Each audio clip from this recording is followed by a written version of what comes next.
In this video, Dana Hatchett will discuss movement and line using drawings from the old masters.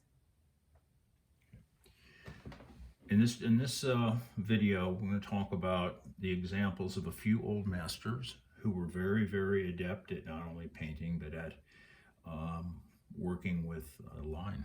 Okay, this is by Rembrandt. This is it's one scene from the Bible. There's Christ in there and other people.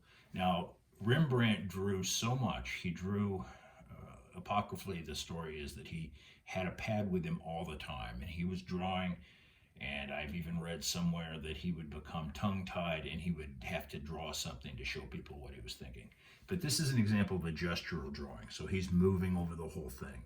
But what he's managed to do is capture movement and a sense of motion and a great sense of character too.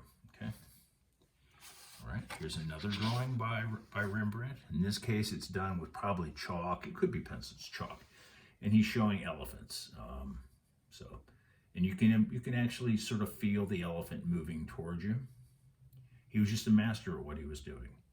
And for those of you who are ever interested, he was a wonderful oil painter as well, marvelous oil painter. Okay. Now we're going to move to works from the Renaissance. Okay. I don't have the exact dates of Rembrandt in my head, but it's just one type of drawing, and here's another type of drawing. Okay. All right. Now, these were studies I made for students. I taught drawing for many years. Okay. If you look at the drawing overall, you can sort of see the figure moving in space, going back in space. That doesn't just happen. It's a result of creating with line and shade a sense of movement and motion. So you have a harsh line up here. Then you start to have different varied lines in the face to show wrapping around lines. And here's the important point. You have human figures have all of these bulging muscles, and male figures especially have these bulging muscles. And so you notice that as you move along the pattern of the page, lines are created, and in some cases, valued planes are created to kind of create the lines. So as you move up and down along a certain line, you start to notice that these guys they didn't have a photograph to tell them what they're doing. They had to create it with line and line variation. Okay, here's another page of drawings by Rembrandt.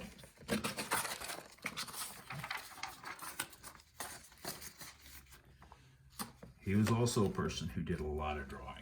And he had to do a lot of drawing because he was busy all the time with commissions for the Pope and for very wealthy people in Italy. Okay, now, so he needed to know where things were going to end up. Okay, where they were, how things were going to move in space. So you notice down here, notice all of these things. Now, when I was teaching figure drawing, and I did that for many years, you have to be able to show where the muscles are. And muscles come in and wrap around and bulge forward. You have to create that with the sort of the visual gymnastics of this skill set that these artists had. Okay, so you just start to notice it. Or over in here, he was probably thinking, well, how, and this is for the Sistine Chapel, he was probably thinking, wow, how can I do this? And he might have had the pad with him up there. And he was on a big scaffolding and stuff. And he's trying to think, well, I want that arm to come out. So he would start sketching it from his mind, maybe through models after the fact or while he was doing that. But he has to show for himself how this thing comes forward in space. And he did it very well. And these remain, articles of great delectation for people, the people that love drawings of old masters. Okay, now we're going to move ahead into the latter part of the 19th century. This was 1834, so it was the middle part. And this is by an artist named Ingres, I-N-G-R-E-S, but it's pronounced Ang. I don't know, I don't understand French, but that's the way it's pronounced. If you look along here, he has a lot of detail in the face because that's his focal point in the drawing. He wants you to, this is a portrait drawing. He did many portrait drawings. If you move around, you start to notice the intense range of variation he has to create that because that arm is coming forward and it's sitting in front of the body, it's in front of the coat. So he has a lot of like skillful line work. And this is an artist that if you look at his paintings, they are almost photographic. Because it was just seamless. There was no, he was doing his very best to replicate reality, okay? And so you see the lines are different. In this side of the head, you can see the hair over here. You can see some of the shading coming in. And so artists have to create that with their skill set. Now I'm going to show you one last work by an artist named Adolf Menzel, okay? These are from a collection of his drawings in Harvard, okay? Now,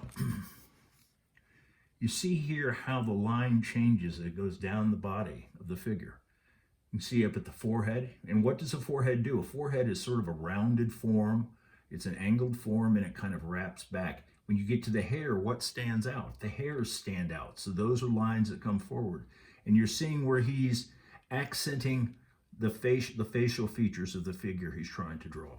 And the drama, the intense drama of having very thin lines and then lines that move into the mustache, and then this heavy line for the coat to place the coat in front of him so you really get a sense that he was outside and he was trying to stay warm in the cold weather, okay?